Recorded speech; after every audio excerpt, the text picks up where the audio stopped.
अगला है ethical issues in international affairs.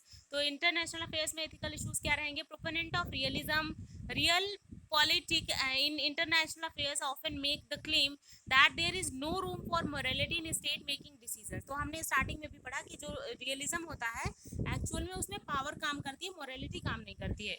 States do what they must because they have logged in a battle for survival against the other state। तो यहाँ पे क्या होता है, एक स्टेट को दूसरे स्टेट के खिलाफ अगर सरवाइव करना होता है तो उसे अपनी बैटल खुद से लड़नी पड़ती है। In this way of thinking ethics are a luxury for those for which leaders and states have no time. जिनके पास टाइम नहीं उनके लिए एथिक्स लग्जरी है। For that thinking about doing what is right could be dangerous, distracting leaders from doing what is necessary. On the other side, some liberal thinkers argues that all our acts have moral implications. However, Stacker that in the international realms of war and peace, interventions, human rights, globalization and the development। तो इन सब चीज़ों में क्या होता है कि हमें कुछ थिंकर्स ऐसा बोलते हैं कि ये सारी चीज़ें हमें देखनी चाहिए। As human we can not separate our self from the ethical repercussions of our actions. तो हम इस चीज़ अपने जो है एक्शंस के जो बैड और गुड साइड्स हैं उनसे अपने आप को अलग नहीं कर सकते हैं।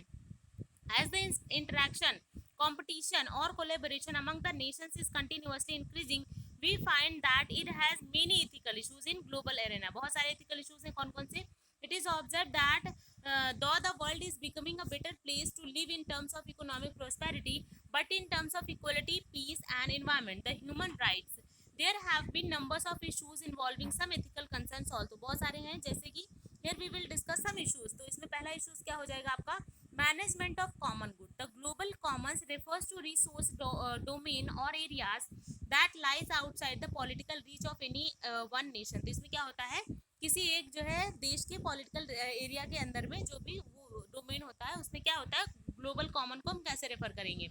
इंटरनेशनल लॉज आइडेंटिफाई 4 कॉमन जो है ग्लोबल कॉमन्स, जैसे हाई सीज में, एटमॉस्फेयर में, अंटार्कटिका में और आउटर स्पेस में।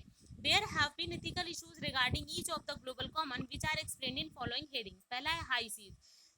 These areas have historically been guided by the principles of common heritage of humankind, the open access doctrine और the mere liberum, मतलब free space for everyone, free seas for everyone। तो जो sea है वो सबके लिए every है, sorry free है। तो इसमें है however now the countries have started claiming sovereignty over these high seas, considering their heavy strategic importance of geopolity and their commercial use. तो जैसा कि हम देखते हैं वो साउथ चाइना सी वाला डिस्प्यूट, जिसमें चाइना अपने द्वीप और अपने आइलैंड इसलिए बढ़ाते चला जाता है क्योंकि उसको उसके हिसाब से स्ट्रेटेजिक इंपॉर्टेंट की जियो जो है पॉलिटी मिल जाएगी, उसको उतना एरिया मिल जाएगा।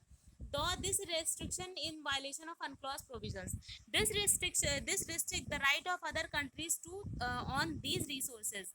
It raises the basic ethical question: is claiming sovereignty over the high seas ethically correct? क्या करेक्ट है ये? अगला है अंटार्कटिका।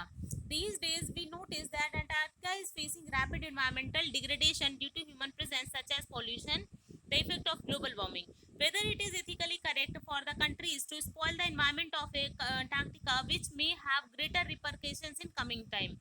कमिंग टाइम में जो अंटार्कटिका में क्लाइमेट चेंज हो रहा है बहुत खतरनाक होगा। Climate change, countries are divided in the issue of CBDR, common but differentiate responsibility. मतलब किस देश को कितनी रेस्पॉन्सिबिलिटी देनी चाहिए ग्रीन हाउस गैस को कम करने के लिए, and on the technology transfer and funding arrangement. तो ऐसा माना जा रहा है कि जो बड़े देश हैं उन्होंने तो सबसे पहले ढेर सारी ग्रीन हाउस गैसेस को रिलीज करके अपने आप को डेवलप कर लिया।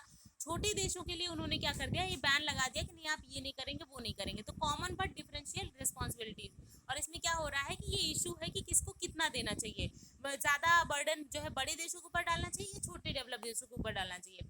Outer space, more and more satellites are being launch by the more and more countries in outer space. बहुत सारी लॉन्च की जा रही हैं। This has created congestion in outer space risking the collision of satellites. इससे क्या होगा, satellites में कोलिजन होगा और सारे जो है डिजास्टर्स आएंगे। Further China tested its capability to destroy a satellite in outer space. इसके साथ ही चाइना ने भी टेस्ट किया कि वो बाहर में कैसे डिस्ट्रॉय कर सकता है सैटेलाइट को। This has raised ethical question related to peacefully use of outer space. अगला है humanitarian interventions। In recent decade, American and other European countries have intervened in the internal affairs of other countries on the ground that the voice of public is not being respected and there is violation of basic human rights। Though these efforts look apparently bona fide, but it is also have been argued that intervention was malafide and was encouraged by geostrategic reasons। तो कई सारा ऐसा हुआ था कुछ देश ऐसे अपने सैटेलाइट को रिलीज कर रहे थे जिनके यहाँ ह्यूमनिटेरियन क्राइसिस चल रही थी, तो उसको मना कर दिया गया था यूरोपियन कंट्रीज और अमेरिकन कंट्रीज के द्वारा। देखने में तो सही लगता है कि भले वो पहले अपने अपने यहाँ की कंडीशन को देखें, लेकिन ये चीज़ है कि ये गलत है। आप किसी और के जियो स्ट्रेटेजिक हक को जो है वो इनकरेज जो है मतलब कि रोक नहीं सकते हो, उसको कर्टेल नहीं कर सकते हो।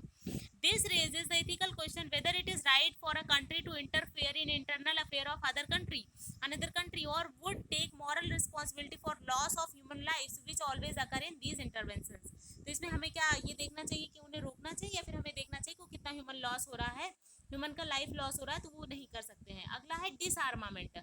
Ironically, the cause of disarmament is being promoted by those countries that have massive reserve of nuclear armament। तो जो जिनके पास पहले से बहुत सारे हथियार हैं, वो कह रही हैं कि अभी हमें डिसआर्मामेंट करना चाहिए। Countries like USA impose economic and other sanctions on countries like Iran to prevent it from developing nuclear weapon।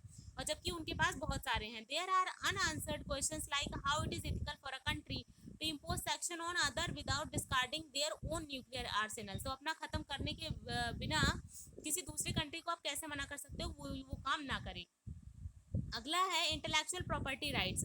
The developed countries are deriving the poor countries from accessing new technologies by restrictive clauses of intellectual property rights. तो जो कम developed देश हैं उनके तक ये अच्छी चीज़ें ना पहुंच पाए, उनके पास ये प्रॉपर्टी राइट्स ना पहुंच पाए, इसके लिए बहुत सारे चीज़ किए जा रहे हैं। Ironically, the same restrictive provisions are also applied on the things like life-saving medicines।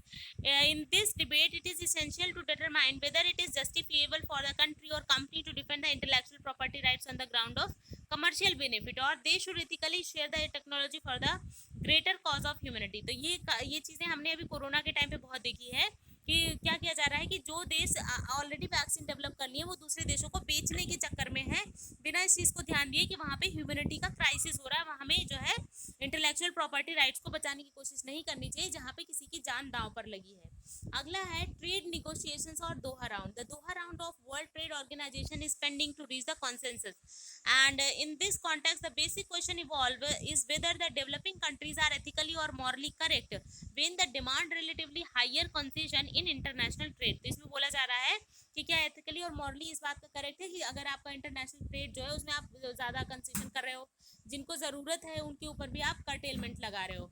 In these ethical issues, the major ethical dilemma faced by a country would be to choose between the national interest and ethical responsibility। इसमें क्या होता है, आपको choose करना होता है कि आपका नेशनल इंटरेस्ट ज़्यादा अच्छा है या आपकी एथिकल रिस्पॉन्सिबिलिटी आपको निभानी चाहिए। It has been observed that countries went on to pursue their national interest without giving weightage to their ethical responsibility। इसमें क्या होता है, जो कंट्रीज हैं वो अपने नेशनल इंटरेस्ट को बिना इस चीज़ को ध्यान दिए कि दूसरों को कितना नुकसान हो रहा है वो उस चीज़ को फॉलो करते जाते हैं। जैसे countries are trying to find out new sea routes across Antarctic without considering that this would be doubly harmful as global warming is already causing melting of Arctic ice। तो इस चीज़ को बिल्कुल ध्यान नहीं दे रहे हैं कि अगर जो है आर्कटिक की आइस जो है वो पिघलते जाएगी तो ग्लोबल वार्मिंग सबको हार्म करेगी, वो नए नए रास्ते खोजने पे लगे हैं। This would in long run would be detrimental not only for the other countries but for the promoter countries also। तो ये ना केवल उस कंट्री को नुकसान पहुंचाएगी जो ये काम कर रहा है, बल्कि दूसरे प्रोमोटर कंट्रीज को भी नुकसान पहुंचाएगी।